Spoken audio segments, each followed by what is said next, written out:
오늘 말씀은 사사기입니다. 사사기는 쇼페팀이란 말은 원래 샤파트, 재판하다라는 동사의 명사형으로 사사들, 복수형입니다. 사사의 역할은 왕과 제사장과 선지자의 역할을 했습니다.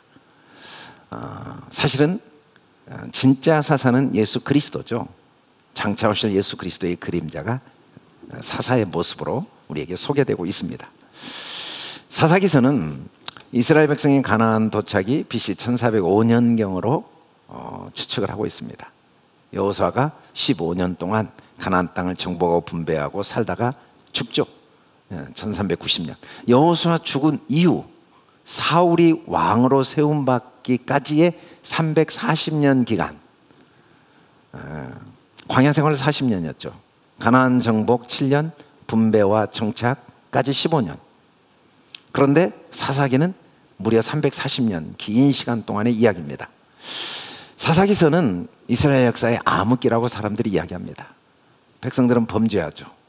그래서 징계를 받으면 하나님께 간구하고 하나님의 사사를 보내 해방시켜주면 다시 또 범죄하고, 이런 사이클이 7번 반복되는 내용이 사사기서에 나옵니다. 그래서 사사기서를 보면 암흑기라고 말하는데, 이 사사기서의 여러 사사들의 내용들을 통해서 우리가 왜 사사시대에 고통을 당했는가를 표면적으로 보면 자유를 빼앗겼기 때문이죠.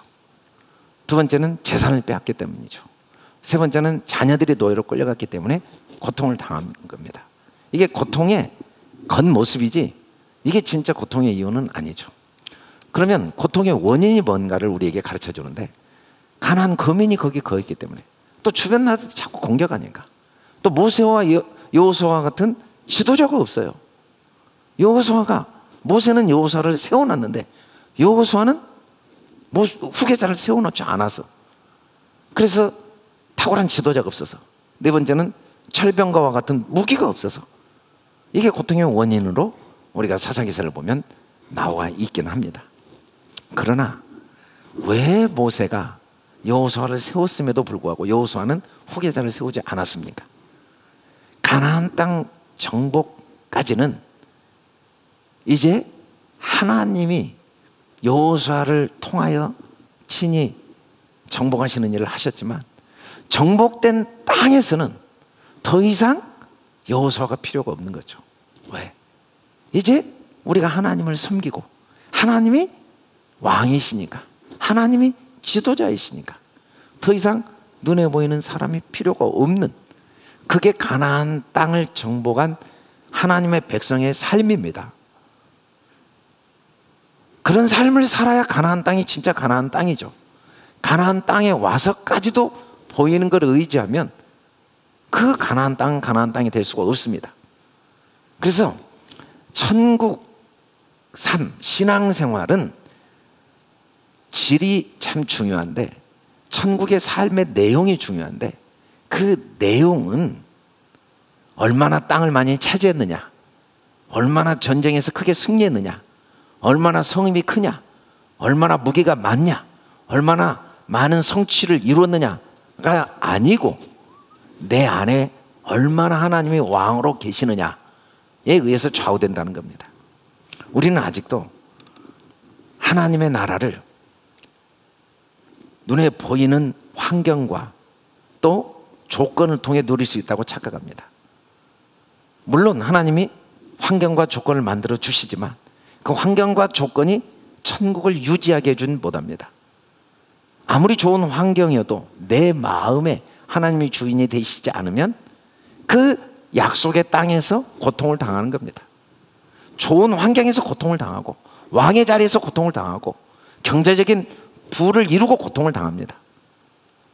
그래서 진짜 천국의 삶은 하나님이 주신 땅이나 성읍이나 포도나무 열매나 감람나무 열매가 아니고, 하나님이 왕으로 내 마음에 자리하시는 게 진짜 천국임을 보여주는 모습이 사사기서죠.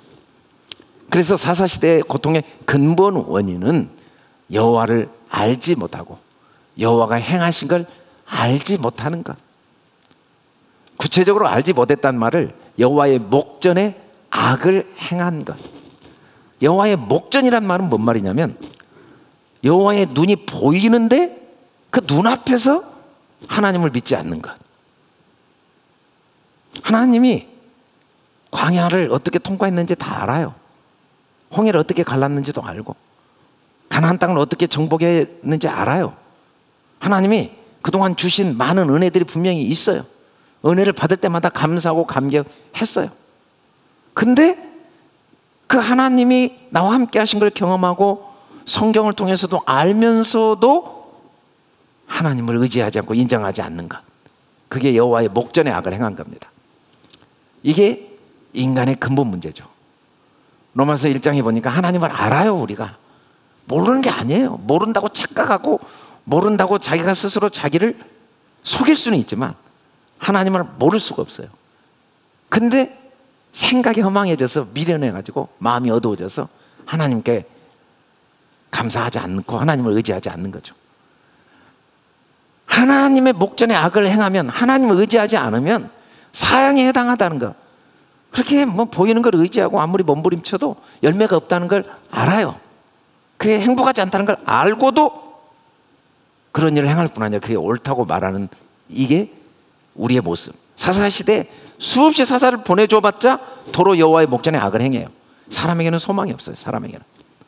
근데 하나님이 이런 소망 없는 이스라엘 백성에 찾아오셔서 큰 용사라고 말씀하시죠. 왜 용사입니까? 하나님이 함께 하시니까. 하나님이 어디 가든지 너를 도와주시니까. 그래서 하나님은 이해가 안 되는 기묘자입니다. 기묘자. 예수님이 분명히 말씀했어요. 인자가 온 것은 섬김을 받으려 함이 아니라 섬기려 하고 자기 목숨을 많은 사람의 대속물로 주려 합니다. 사사기서는 분명히 보여줍니다. 우리가 하나님을 섬길 수 없습니다. 하나님을 끝까지 믿을 수가 없어요. 알고도 하나님이 복을 주시면 그 약속의 땅에서 하나님 주신 우상들을 도로 섬겨요.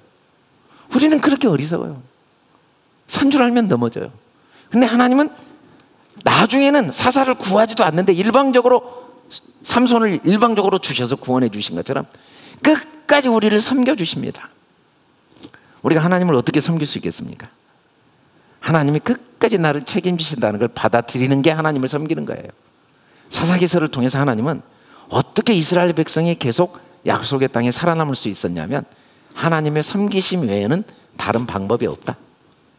아무리 하나님이 전쟁의 승리를 경험하게 해주시고 아무리 좋은 땅을 주시고 아무리 많은 승리를 경험하게 해주셔도 사람의 힘으로는 하나님을 섬기는 삶, 믿음을 끝까지 유지하는 삶을 살지 못하고 도로 악을 행하는 어리석은 자지만, 이런 우리를 기묘하신 하나님, 이해가 안 되지만 목숨까지 주시면서까지 끝까지 섬기심으로 우리를 지키시는 그 하나님의 사랑이 사람에게는 소망이 없고 오직 함께 하신 하나님 때문에 우리가 하나님의 자녀로, 용사로 결국은 승리한다는 사실을 보여주시는 말씀이 사사기서입니다.